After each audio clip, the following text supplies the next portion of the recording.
Question number 16, alveoli of the lungs are lined by, जो alveoli होती है lungs की वो किससे लाइन होती है? तो वो होती है स्क्वामस एपिथेलियम। ये एक अल्वियोलाई है, ये लाइन होती है ऐसे स्क्वामस एपिथेलियम की मदद से, ये स्क्वामस एपिथेलियम है, ठीक है। उसके बाद मूव करते हैं question number 17, define sanitation. Sanitation एक प्रोसेस है जिसमें हम कोई लिक्विड होता है जिसको हम सैनिटाइजर कहते हैं, वो अपने हाथों पे लगाते हैं ताकि उससे जो जरासीम वगैरह होते हैं, वायरस बैक्टीरिया, वो सर्वाइव नहीं कर पाते। ये एक हाइजेनिक प्रोसेस होता है, हाइजेनिक प्रैक्टिस होता है ताकि हम बीमार कम हो सके। तो ये इसका जो करेक्ट ऑप्शन होगा, hygienic practice to promote health. Question number 18, name the scientist who observe a living cell for the first time. किसने ऑब्जर्व किया था लिविंग सेल फर्स्ट टाइम? तो मोस्टली बच्चों को ये कंफ्यूजन होती है, वो ये सोचते हैं कि रॉबर्ट हुक ने। नहीं भाई, रॉबर्ट हुक ने जो ऑब्जर्व किया था वो डेड सेल था, वो एक कार का सेल था, वो डेड सेल था और उनको सिर्फ सेल वॉल ही नजर आई थी और नहीं कुछ आया था नजर। तो जिसने फर्स्ट टाइम ऑब्जर्व किया था लिविंग सेल वो था एंटीवॉन लिवोन, जिसने माइक्रोस्कोप इन्वेंट किया था। और ये जो था लिविंग सेल, ये था एक बैक्टीरिया, इसने बैक्टीरिया ऑब्जर्व किया था, वो एक कंटामिनेटेड वाटर था, उनके अंदर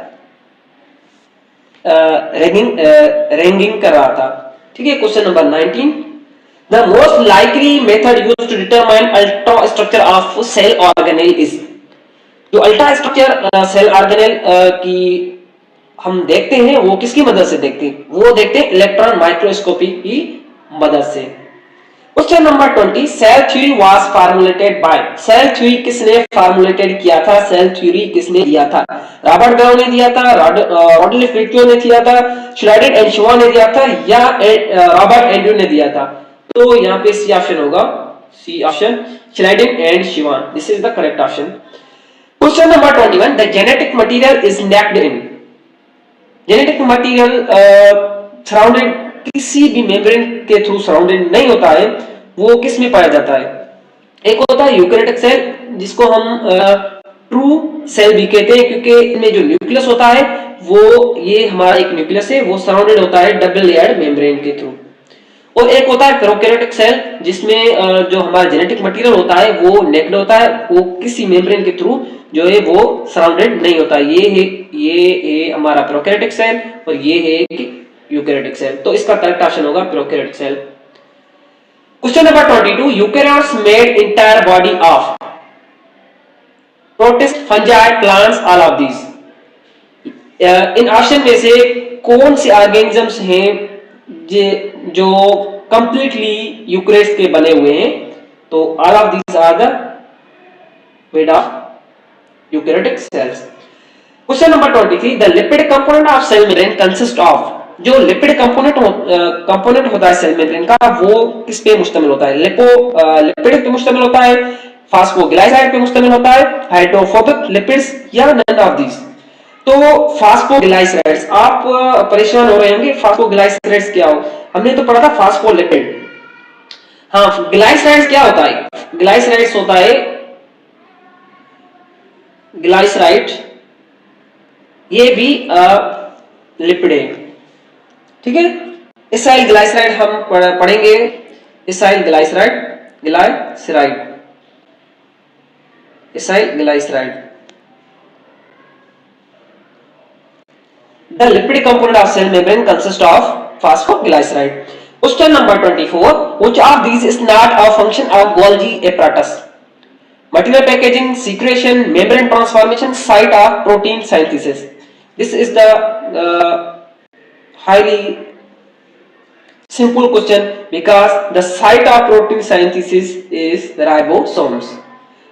Or in the rough endoplasmic reticulum also protein is synthesized, but the main site of the protein synthesis is the ribosome.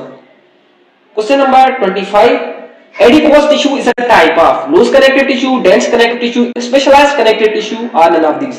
तो adipose tissues ये वो टिश्यूज होते हैं जहाँ पे लिपिड जो है वो डिपॉजिट होता है। तो ये जो टिश्यूज होते हैं वो लूज कनेक्टिव टिश्यूज होते हैं।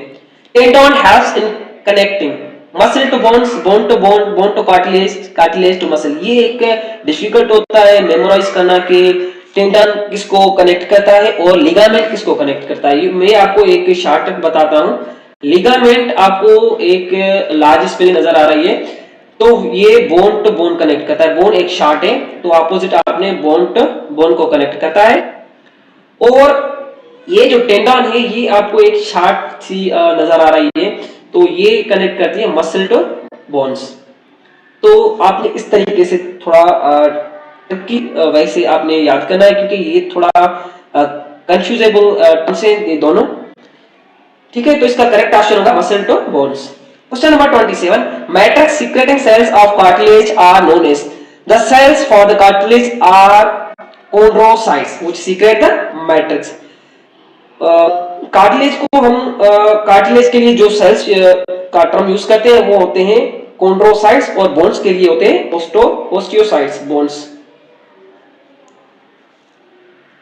Question number 28, which of the following is transparent tissue. इनमें से कौन सा ट्रांसपेरेंट टिश्यू है। ट्रांसपेरेंट किसको कहते हैं। ट्रांसपेरेंट उन टिश्यूज को कहते हैं जब उनके जरिए देखा जाए तो नजर यहां से उनसे क्रॉस कर जाए। ठीक है, तो ये एक ट्रांसपेरेंट टिश्यू है जिसके थ्रू हम देख सकते हैं, तो उनको हम कहते हैं ट्रांसपेरेंट टिश्यू।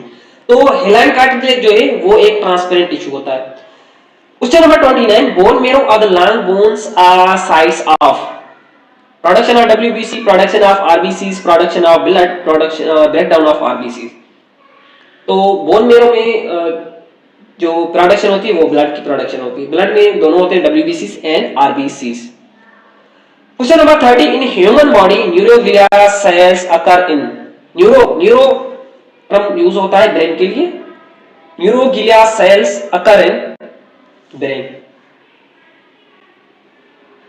ठीक है,